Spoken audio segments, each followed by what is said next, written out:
जुबैर साहब, बहुत बहुत शुक्रिया, आपने हमें वक्त दिया। मरीम नवाज साहिबा ने 2 दिन पहले ट्वीट किया, उन्होंने कहा मेरा इरादा नहीं है इस हुकूमत को घर भेजने से पहले बाहर जाने का।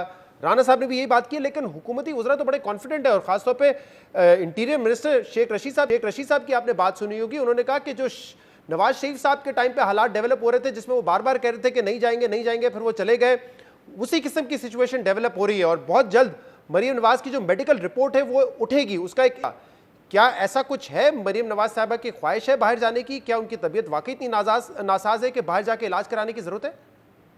एक तो शहजाद बिल्कुल क्लियर है, इतने हुकूमती वज़रा जब बात करते हैं मरीम नवाज को लेके, तो इसका मतलब ये तो क्लियर है कि उनके लिए सबसे बड़ी पॉलिटिकल राइवलरी जो है इस वक्त, तो सबसे बड़ा जो खतरा उनको है पॉलिटिकली पीटीआई की हुकूमत को बाशमूल प्राइम मिनिस्टर इमरान खान के, वो मरीम नवाज साहिबा से है।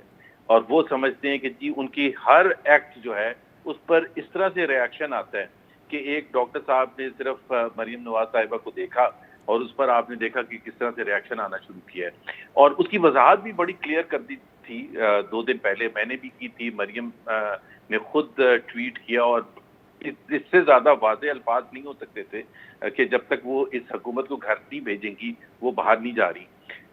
तो मेरा नहीं ख्याल है इसमें कोई परेशानी की बात हो।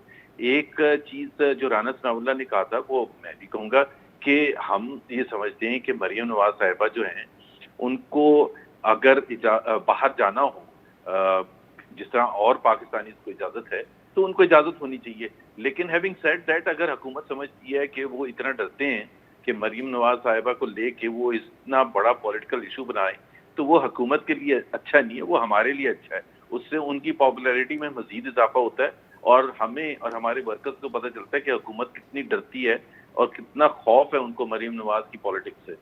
अच्छा, लेकिन जुबैर साहब, जो शहजाद अकबर साहब की आपने गुफ्तगू सुनी हो, तो उन्होंने मरीम नवाज खामोशी है उसको भी इस डील से जोड़ा है। वो कह रहे हैं कि एनआरओ तो हमेशा मांगा जाता है, लेकिन जो खामोशी है वो भी बड़ी जूम आईनी है। अब देखें, 2-3 बड़े इवेंट्स आए, डॉक्टर हफीज शेख को काबीना से हटा दिया, नए फाइनेंस मिनिस्टर आए, फिर शौकत तरीन के आने की बात हुई। इस तरह के 2-3 बड़े इशूज हैं जिसमें हमने देखा है कि नॉर्मली मरीम नवाज साहबा बड़ी एक्टिवली उस पर बात करती हैं, लेकिन इन इशूज पे वो मुकम्मल खामोश रही हैं और इसलिए हुकूमत यह तासुर देने की कोशिश कर रही है कि ये खामोशी भी जूम आईनी है, मायनी खेज है बड़ी। नहीं, मेरा नहीं सर, खामोश है। एक तो ये है कि कल की एक पीएमएलएन की इंटरनल मीटिंग थी जिसमें वो मौजूद थी, काफी घंटों तक चलती रही। उसके अलावा आज जब डस्का का रिजल्ट आया तो उसके बाद भी उन्होंने रिस्पॉन्ड किया, उसके बाद ट्वीट्स आए होंगे। जी बिल्कुल जी। तो मेरा नहीं ख्याल है कि खामोशी किस तरह से, और पहले दिन ही जिस दिन उनकी तबीयत खराब हुई थी तो ये कहा था कि उनकी सियासी सरगर्मियां कुछ दिनों के लिए मुअत्तल होंगी, लेकिन बावजूद उसके उन्होंने सियासी सरगर्मियां अपने घर से बैठ के 2-3 मीटिंग अटेंड की हैं, ट्वीट करती रही हैं।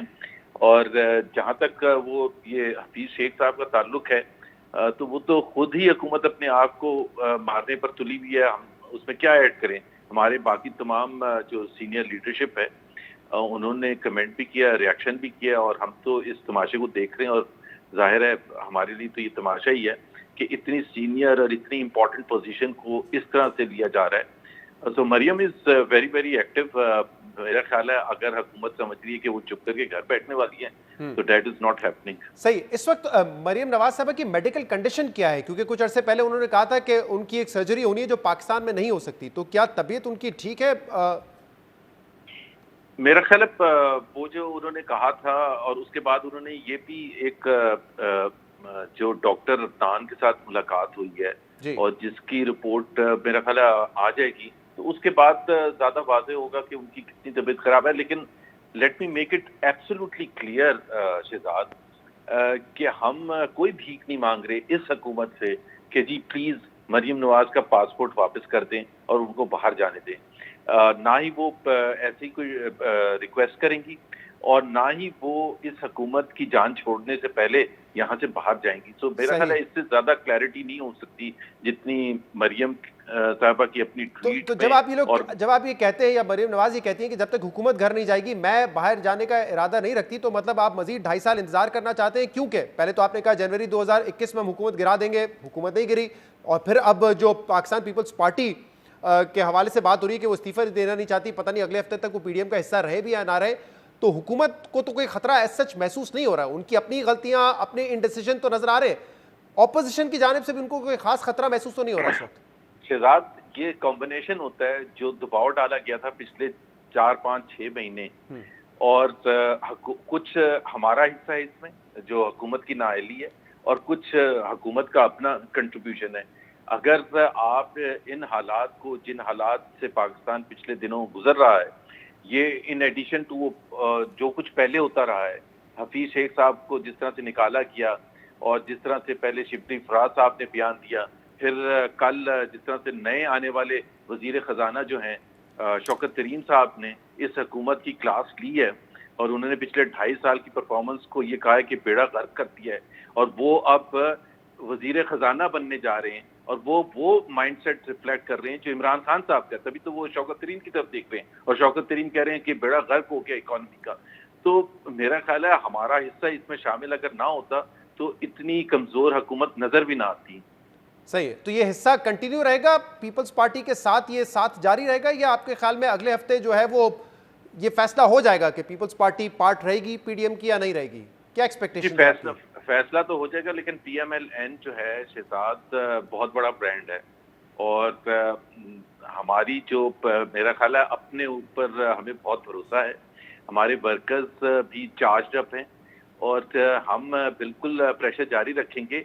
देखें, आज भी डस्का का जो फैसला आया है वो किसकी जीत है? पीएमएलएन की जीत है, और ये जीत यहाँ तक नहीं है कि एक नया इलेक्शन ऑर्डर किया है सुप्रीम कोर्ट ने।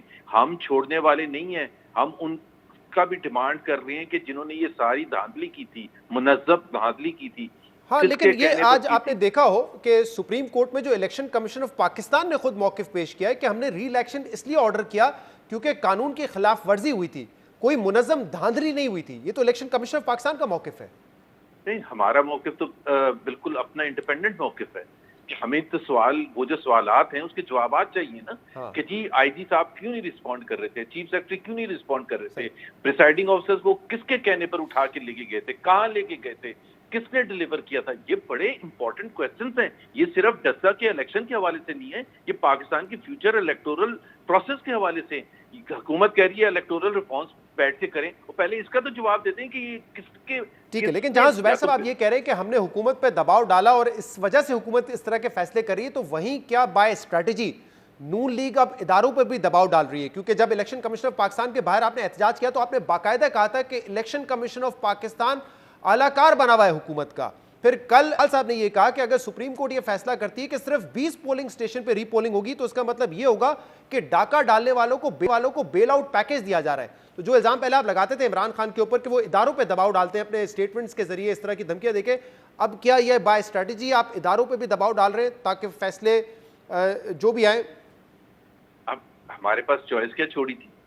13 घंटे तक, 12-13 घंटे तक अगर प्रिसाइडिंग ऑफिसर्स गायब रहेंगे, हाँ। और वोट्स में चेंज किया जाएगा उस लेवल पर, और फिर सुबह को 6 बजे तमाम के तमाम एक साथ हाजिर होंगे, तो हमारे पास कोई चॉइस है कि सिवाय इसके कि हम दबाव डालें और प्रेशर डालें? किस चीज का हम दबाव डाल रहे हैं? हम तो दबाव पहले ये डाल रहे थे कि ये पूरा का पूरा इलेक्शन दोबारा होना चाहिए।